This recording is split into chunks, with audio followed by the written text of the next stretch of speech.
இயேசு கிறிஸ்துவின் இனிதான நாமத்தினாலே உங்கள் ஒவ்வொருவரையும் நான் வாழ்த்தி வரவேற்கிறேன். காட்ஸ் கிரேஸ் ஊழியத்தின் மூலம் உங்களை சந்திப்பதில் மிகவும் மகிழ்ச்சி அடைகிறேன். இந்த நாளிலும் கூட வேதத்திலிருந்து ஒரு வசனத்தை நம்ம சிந்திப்போம். 1 தீமோத்தேயு 5ஆம் அதிகாரம் 24வது வசனம். அதை வாசிக்கும்போது, சிலருடைய பாவங்கள் வெளியரங்கமாக இருந்து நியாய தீர்ப்புக்கு முந்திக் கொள்ளும், சிலருடைய பாவங்கள் பின்தொடரும் அப்படின்னு சொல்லப்பட்டிருக்கிறது. மனுஷர் செய்கிற ஒவ்வொரு பாவத்திற்கும் நியாய தீர்ப்பு நடக்கும் நாளில் கண்டிப்பாக அதுக்கு தண்டனை உண்டு. சிலருடைய பாவங்கள் அந்த நியாய தீர்ப்பு வரும் வரைக்கும் அது காத்திராமல் உடனே நியாய தீர்ப்பு உண்டாகிறத பார்க்கிறோம். இந்த தீர்ப்பு செய்கிறவர் கர்த்தரே. நம்ம மனுஷன் ஒருத்தருடைய பாவத்துக்கு நம்ம என்றைக்குமே நியாயம் தீர்க்கவே முடியாது. அதை நியாயம் தீர்க்கிறவர் ஆண்டவர் தான். வேதத்தில் ஒரு வார்த்தை சொல்லப்பட்டிருக்கிறது, அவர் தமக்கு சித்தமானவனை கொன்று போடுவார், தமக்கு சித்தமானவனை உயிரோடு வைப்பார், தமக்கு சித்தமானவனை உயர்த்துவார், தமக்கு சித்தமானவனை தாழ்த்துவார்னு சொல்லப்பட்டிருக்கிறது. அப்போ அவருடைய சித்தத்தின்படி ஒவ்வொரு காரியத்தையும் அவர் செய்கிறவராய் இருக்கிறார். வேதத்தில் நீங்கள் பார்த்தீங்கன்னா தானியேலின் புஸ்தகம் 5ஆம் அதிகாரத்தில் ஒரு சம்பவம் சொல்லப்பட்டிருக்கிறது. அங்கே பெல்சாசார் அப்படின்னு ஒரு ராஜா 1000 பேருக்கு ஒரு பெரிய விருந்து நடத்துகிறான்.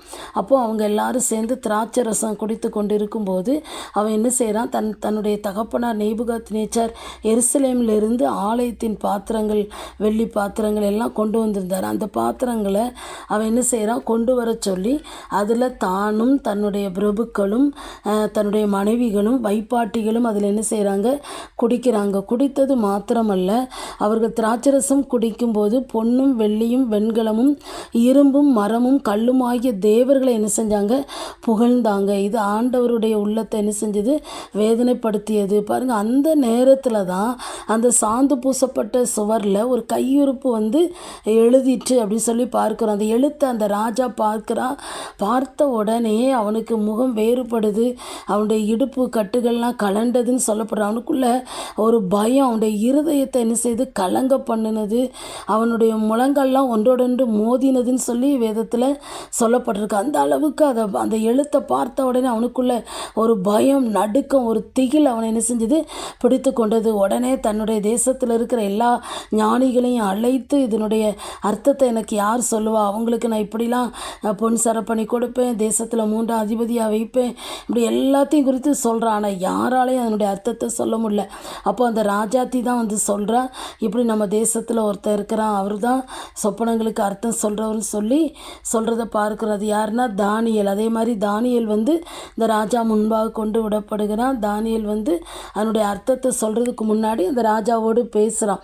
என்ன பேசுகிறான் அப்படின்னா, உன்னுடைய தகப்பனாருடைய இருதயம் மேட்டிமையாகி அவருடைய ஆவி கர்வத்தினாலே கடினப்பட்ட போது அவர் சிங்காசனத்திலிருந்து தள்ளப்பட்டார், அவருடைய மகிமை அவரை விட்டு அகன்று போயிற்று.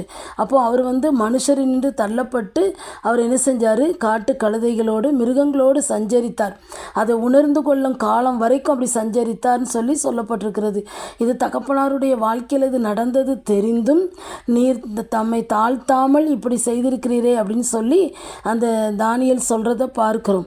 பாருங்கள், வேதத்தில் அந்த 22வது வசனத்தை வாசிக்கும்போது, அவருடைய குமாரனாகிய பெல்சாசார் என்னும் நீரோவென்றால் இதையெல்லாம் அறிந்திருந்தும் உமது இருதயத்தை தாழ்த்தாமல் பரலோகத்தின் ஆண்டவருக்கு விரோதமாக உம்மை உயர்த்தினீர் சொல்லப்பட்டிருக்கு. அது மட்டும் இல்லை, அவன் செய்த அந்த காரியத்தை தானியேல் சொல்கிறான்.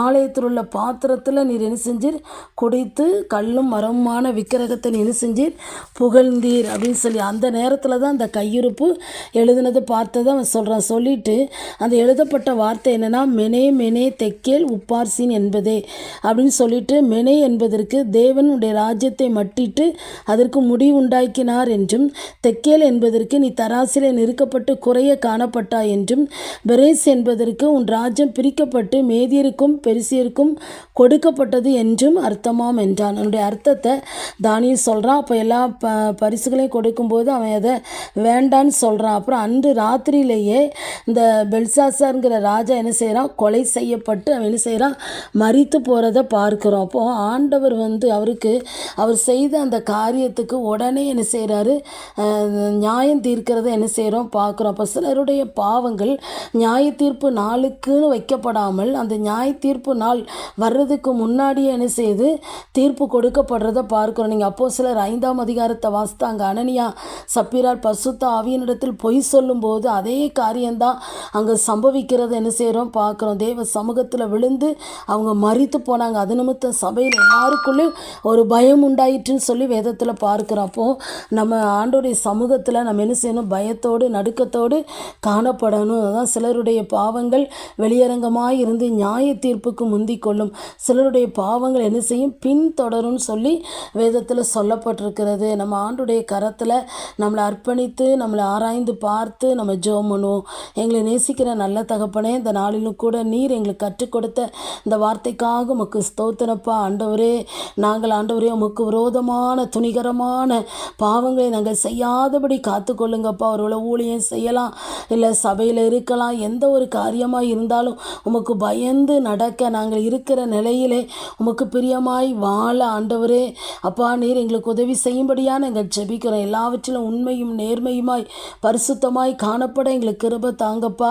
ஆண்டவரே, இதை கேட்கிற ஒவ்வொருவரும் ஆண்டவரே உம்முடைய வார்த்தைக்கு செவி கொடுக்க கர்த்தர் உதவி செய்யும்படிக்கு ஜெபிக்கிறோம். இயேசுவின் நாமத்தை ஜெபிக்கிறோம் நல்ல பிதாவே, ஆமென்.